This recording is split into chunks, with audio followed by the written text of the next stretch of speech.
The Spin-off Podcast Network.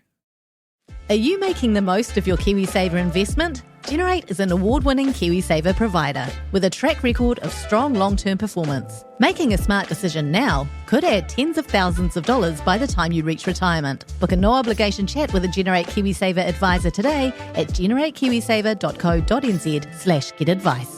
A copy of the product disclosure statement is available at generatekiwisaver.co.nz. The issuer of the scheme is Generate Investment Management Limited, and of course, past performance does not guarantee future returns.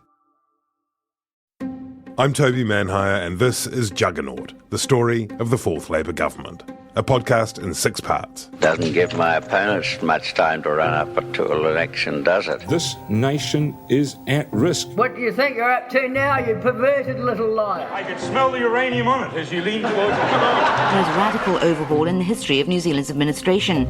Juggernaut, the story of the Fourth Labour Government, made with the support of New Zealand On Air. Listen now on the Spin-off or wherever you get your podcasts.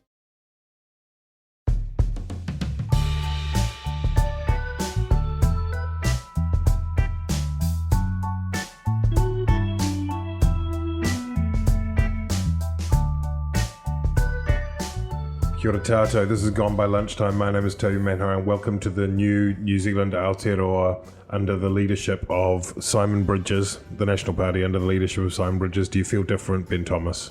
I feel triumphal. Do you feel different, Annabelle Lee? I feel like a bridge over troubled waters. I don't know the rest of that song, but I think it's good. It's uplifting. I didn't have a bridge pun. Would you like to go away and get one? Fuck yeah, can we just stop recording for about 10 minutes while I workshop some ideas? We'll burn that bridges when we get to him. You guys are making me look terrible. Did you hear my vibrato? I'm in good voice today. Waimihia Rose is here too. Kia ora, Waimihia. Kia ora. She's Kia ora, Uncle Toby. Cross because she's been at a budget meeting. She's not happy. Alice is here too, producing. Hi, Alice. She doesn't have a microphone, so you can't hear her, but we're very grateful to her for looking after us. And Simon Bridges, not a huge surprise. It looked like Amy Adams might edge it at the 11th hour, but Bridges came through. Very good point. Well said. Waimihia Rose is joining in the chorus on the whale oil comments section. Yeah. Unhappy with Judith Collins' failed tilt. A dirge.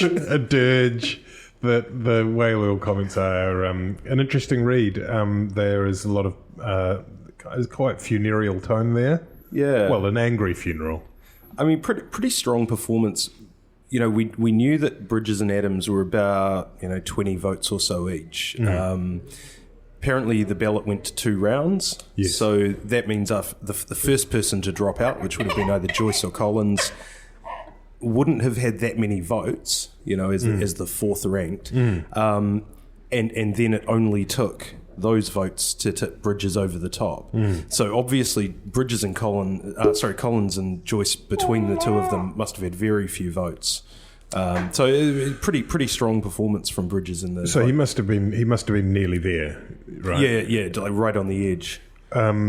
And Mark Mitchell, of course, who would be the 5th candidate, appears to have withdrawn just before the caucus meeting yesterday, although there was some confusion around that. But really, who cares? The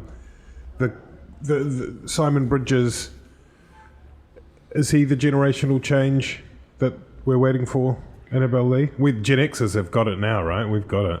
But it's all about us. Yeah. I think to look at, symbolically, perhaps he represents generational change. But I think if you were to look back at his voting record, perhaps not. I think he voted against the amendment to the laws around abortion. He voted against marriage equality. And so I think to a generation of New Zealanders, although he may look like change, he may not necessarily represent it because he does have quite conservative views. But certainly in terms of being a Māori, the first Māori to lead a major party, that's pretty symbolic. And I imagine for the Esquires and the Pearl clasping brigade of Remuera having the National Party led by two Māori, working class Māori from West Auckland, must be quite horrific. Well, I just want to stop you there, Annabelle. I dipped into Twitter yesterday. Dipped into Twitter. He dipped in. You can't dip in, Ben. You're either in Twitter or you're out. You've got to start your. Just your, one. Your I was only. Thought he was out, and they dragged him back in. I was only 3/16 in Twitter. There was some. That is pretty quite an oblique joke. You're going to have to explain. There was quite a bit of outrage in the kind of fringe Twitter left. About Simon Bridges' narrative, which he repeated a few times about, being a working class boy from West Auckland, and the first Māori leader of the National Party. And people started sticking in the boot and saying, well, he's only recently discovered his whakapapa, or he's never made a big deal of being Māori before, and, what's he doing? Which is, that's not how whakapapa works, I think. No, certainly it's not. You're quite right. And how many people on Twitter ask Julianne Genter what her genetic percentage of New Zealander is? No one does. But when you're Māori, somehow blood quantum comes into it. Although, Simon may not be particularly strong in terms of te ao Māori and tikanga and and those sorts of things. He is undoubtedly Māori. He is a descendant of Ngāti Maniapoto. He is a nephew of Koro Wetere. He knows his marae. He knows where he's from. And I think for non-Māori in particular to comment on his newfound Māori-tanga is on the nose and unhelpful. Counterpoint from News Talk ZB's Barry Soper. Seeing as you haven't read it, Annabelle, I'd like to watch your face while I read it to you. Bridges' generational change, then, is about as solid as his claims to his Māori heritage and that of his deputy, neither of whom have made much of it in their rise up through the ranks. Not altogether surprising, considering their new leader is just 3/16 Māori, and Bennett's grandmother was half Māori. I just don't know. That sort of commentary just has no place in a publication like the Herald. It doesn't. It's not for people like Barry Soper to be making judgments on the cultural aptitude of Paula or Simon. That's for Māori to do. And the whole blood quantum argument is just deeply offensive.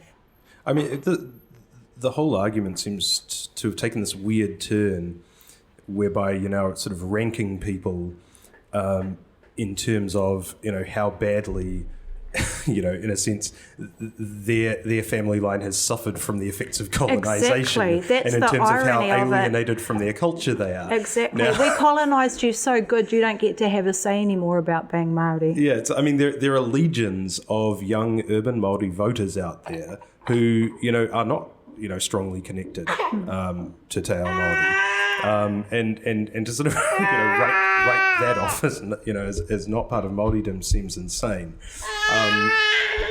And now, having said all of that, I hope that given Simon is referencing his illustrious whakapapa Māori, and it is, that he also makes an effort in terms of reo and tikanga, because it is incredibly symbolic to have a Māori leading the National Party. So I hope that he makes an effort in those areas, and that perhaps we see some policies coming out that will benefit Māori.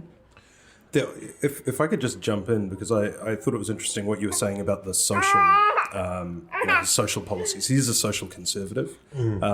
He's a Tory, right? He's from the National Party. They're a conservative party. I thought it was really interesting, some of the discussion prior to the ballot, where they were sort of saying, well, Amy Adams is the sort of more socially liberal face of the National Party, Simon Bridges is the more socially conservative. But when you actually ask them about things like cannabis law reform, abortion, they say the exact same things. They're a conservative party. Conservatives will always think that what we have in terms of social law reform is about right, but we shouldn't go any further. But the thing about the campaign for the leader, as far as it played out in public, was that none of them really said anything, apart from Judith Collins, who made a difference by saying something. I swear, and I meant to do this exercise but didn't get around to it, if you had transcribed what Simon Bridges said and what Amy Adams said and written them down, you would not have. They both said, I want to be a blend of urban and rural. They both used this word blend. It's the same stuff. I mean, they were both avoiding talking about policy. We need to defer to our caucus.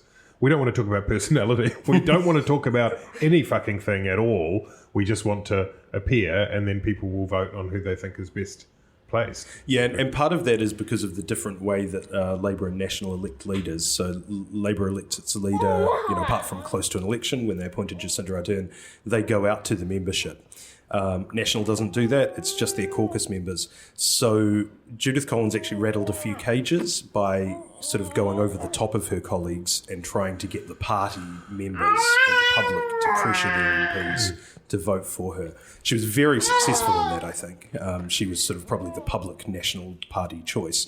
But at the same time, it didn't endear her to her colleagues, whereas Bridges and Adams were a lot more sort of careful about that. There were sort of coded signals in there. I think that Bridges was sending a message much more so that he kind of wanted to move on from the John Key, Bill English, Stephen Joyce dominated era, and that there was a bit more room for a bit of an overhaul under him. So I don't think that they were identikit candidates, but I think you're right. They weren't sort of giving away a lot. I think critically where Judith failed as well is from preventing Don Brash from publicly endorsing her on Radio New Zealand, which in my view was probably the kiss of death. The accursed endorsements, like Julia and Genta, we might come to later, being endorsed by Mike Hosking. If she wasn't already struggling, that's the end of that. Good night. What does Simon Bridges do with the other contenders? We've got Stephen Joyce, who is looking like he's not going to be finance spokesperson under Simon Bridges. What did Bridges say? Collins. He said he'd get a strong... He would like Joyce to take on a strong role if he wanted it, which suggests that he might be offered a strong role that he doesn't want. Right. In the same way that Bill English, John Key offered Don Brash after he toppled him education. Yeah. Which, of course, Brash... Was it even tertiary education? Tertiary education, yeah, that's right. But it is a tricky one because obviously Joyce holds a lot of the institutional memory in terms of the strategy and all that sort of stuff. But Amy Adams maybe maybe Bridges will offer Amy Adams the finance shadow portfolio. There's a couple of strong contenders for finance, who really want to put their hands up for it. Amy Adams obviously mounted a strong leadership bid, so she would probably think that she has some claim on the finance portfolio, particularly if Bridges wants to kind of unify the caucus. Judith Collins, she was much more open, I think, in her campaign that she thought she had been underutilised as a sort of law and order heavy, and that actually she's got a master's degree in tax law. She's actually very astute in that kind of finance area, and she would like an opportunity to do a bit more of that. But would the theory be that, just briefly, would the theory be that Judith had done some kind of deal whereby she handed whatever supporters she had over in the next round in exchange for a nod and a wink and a... I don't think the two losing, the two weakest candidates probably had it. If you actually split the numbers out, it doesn't look like they had enough votes. Well, they had the crucial votes, they could be by definition. No, I don't think any deal would have been done in that fashion because, of course, you don't have time to do the deal in the caucus room, right? But I think Judith Collins has staked a really strong claim to it. What she showed over that campaign is that she is still an extremely adept public performer. And if you look at her career, she's always performed strongly. The big hiccup was that Aurovita scandal. So you think if she can put that behind her, and she, as an opposition member, you're just not held to account in the same way a minister is. She could do real damage to Labour. And we've got to remember that of all the, a lot of attention is focused on about 4 or 5 Labour MPs: David Parker, Andrew Little, Chris Hipkins, Grant Robertson, and the Prime Minister. Robertson is the guy who has probably got the biggest gap between where he is and what he needs to learn in his role. And I would think that you would put probably your best attack dog against him. I'm curious to see how it plays out with the public in terms of Bridges saying that he is going to be an aggressive leader of opposition and really take it to Ardern, because people say that being the leader of the opposition is the worst job in Parliament, but I don't actually agree, because I think that you get to run attacks, but you're not held accountable for anything. You're not really expected to get runs on the board or to bring policy to fruition or any of that. But the challenge for him is that he's, she genuinely is a phenomenon, and so how will aggressive attacks on her be received by the public? It'll be interesting to see whether or not it goes down well or it doesn't, and I can't help but think that in that regard, Amy Adams would have perhaps been in a better position to lead aggressively against Ardern without being potentially seen as overly aggressive or cold-hearted or cruel or, picking on this pregnant, young, attractive. There's some sense in which he will want other people to do that for him, and I guess that could be again an argument for Collins, is that he can sort of stay sort of unblemished without going for. Although he went judgment. at her yesterday, though, didn't he? Or was it the day before that he had a good crack at her? Yeah, but it was very much about that regional development fund rather than, it didn't seem in any way ad hominem or personal to me. But I mean, I think the thing to remember is that these two, they've really come through the age grades together. Yeah. They became MPs at the same time. They were the two young guns on breakfast TV. They've spent a lot of time debating each other and opposing each other. And so I think Simon, I think he's a bit more comfortable in that role than Bill English and Stephen Joyce were during the election, where they really, there was this sense that they really just didn't know how to handle her at all, whether they were overstepping the mark by being too aggressive, whether they came across as sort of patronising old men. And as soon as you're thinking that before you speak, then you're struggling, right? Yeah. The other, in a way, the biggest surprise of all is Paula Bennett as the deputy leader of the National Party, given that we were led to believe that the vultures were circling in terms of the leadership, and the main cause of upset was Paula Bennett's performance as deputy leader, then she's the one who stays in place. I think the suggestion is that the only challenge came from a self-nominating Judith Collins, I think. But that means you can get her on the Hui soon. Oh, You're wonderful. One of your favourite guests, Annabelle? Maybe she'd come on with Simon, have both of them. That'd be great. I was surprised to see that she had survived as deputy leader, as I'm sure many others were. I would be surprised if she's still deputy leader come the election. And I wonder if there's some diplomacy going on in regards to her role. But for me, the most interesting deputy leadership issue this week, of course, has been, can you say his name? Tabutau? Fletcher Tabutau. Fletcher Tabutau. Fletcher Construction, we call him. Fletcher, him. And I mean... who is he? Well, what concerns me is that this early into, what's been described as a, somewhat tenuous... coalition arrangement, that there's someone so ambitious that so early on you would roll Ron Mark, and I wonder if Jacinda is keeping a close eye on goings on there, because to be having leadership reshuffles 3-4 months in, how old's this baby? 5 months in from an election is interesting, isn't it? And Ron Mark himself hadn't been there that long. I mean, it was Tracy Martin 20 minutes before that. So it sort of feels... I haven't a clue. Tell us, Ben, as someone so close to the inner workings of the New Zealand First Party and Winston Peters' psychology, is it Winston Peters that's sort of running all of this? Yes. Or is there actual discussion and democracy within the New Zealand First caucus?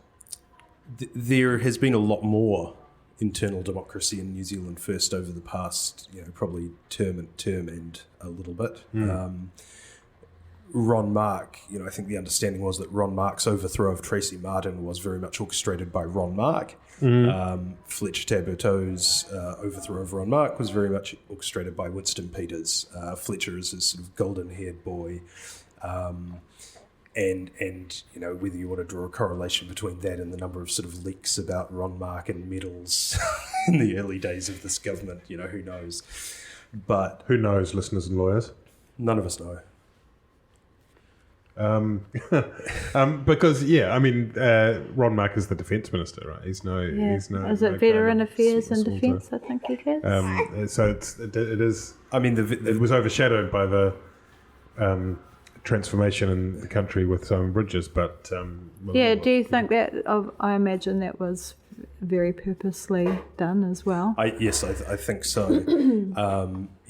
Last week the bombshell news came out that Winston Peters had been re-elected as leader of New Zealand First, and then and it was they buried the lead down the bottom was there'll be an election for deputy the same day that National appoints its new leader. So yes, it was very much submerged under that. Fletcher Taberto, bright guy by all accounts. The other thing is Ron Mark is still a minister. He's going to be very busy during this term. Interesting that Shane Jones dropped out of contention. He had been seen as the heir apparent, but it could be that again he's busy as a minister. Plenty of time. It's going to be like the Swiss. They'll just sort of rotate through them, one after another, the cantons or whatever it is. And meanwhile, we've got the Greens who have got their own leadership battle, and the whitest party in Parliament. It does feel, with leading rangatira David Seymour there too, it does seem like it's hard to imagine the Greens not backing Marama Davidson. She's probably the favourite anyway, but the appearance of a Green Party with two Pākehā co-leaders. I'm pretty sure too that her blood quantum would meet Barry Soper's approval. What do you reckon she is? She's like maybe at least 5 out of 12. About 5/5 of a third. 5/5 of the third to the square of 26. To the square of Te Aupōuri, Te Rarawa, Ngāpuhi, I think, something like that. Anything else to say about that Green race? I don't know what's going on. Presumably they start hustings at some point. They do actually go and talk to members, right? Anyone got a clue? Yeah, they have a potluck. A potluck dinner. When do they decide? Easy gag. Bring back the Bridges puns. Sorry. Bring back the Bridges puns. Like a bridge. Sorry. But actually, if we can just go back to Paula Bennett, I got that totally wrong. I wrote a piece for the spin-off saying she'd be the first to go before Bill English. So sorry about that. That's okay. I said that Bill English was going to be here at Christmas. This has gone by lunchtime. Your expert we're available. analysis. Listen to our sealed section for other hot tips that you can use at the TAB. Hey, what's the name of that podcast that... First Past the Pod. First Past the Pod. Yeah. I had a quick listen to that. I haven't finished yet. Sounded quite good. The wine they were drinking sounded delicious. Also a rosé, apparently. Yeah, sorry guys about that. I hope you're enjoying your tap water. Time's tight, listeners. Time's tight. Is there anything else we need to discuss before we sail off into the humidity? No. The Hui starts on Sunday. Oh, the Hui starts this Sunday at 9:30 on TV3. Who have you got on? All sorts of delicious treats for you on the Hui. Sounds like they haven't really tied down their lineup for the Hui yet. As everything, nothing is confirmed. We'll be back with slightly less hectic style very soon. Thank you, Ben Thomas from Exceldium. Thank you, Annabelle Lee from the Hui. Thank you, Alice, for producing. I'm Toby Manhire. That's Waimihia Rose. See you next time.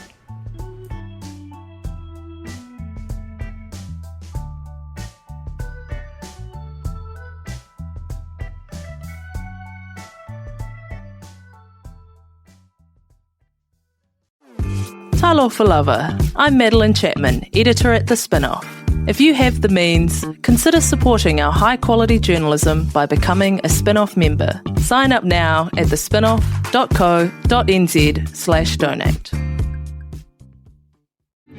Kia ora, I'm Duncan Grieve, founder of The Spin-Off. You can help us keep all of The Spin-Off's award-winning journalism free for everybody by becoming a member today at thespinoff.co.nz/donate. The Spin-off Podcast Network.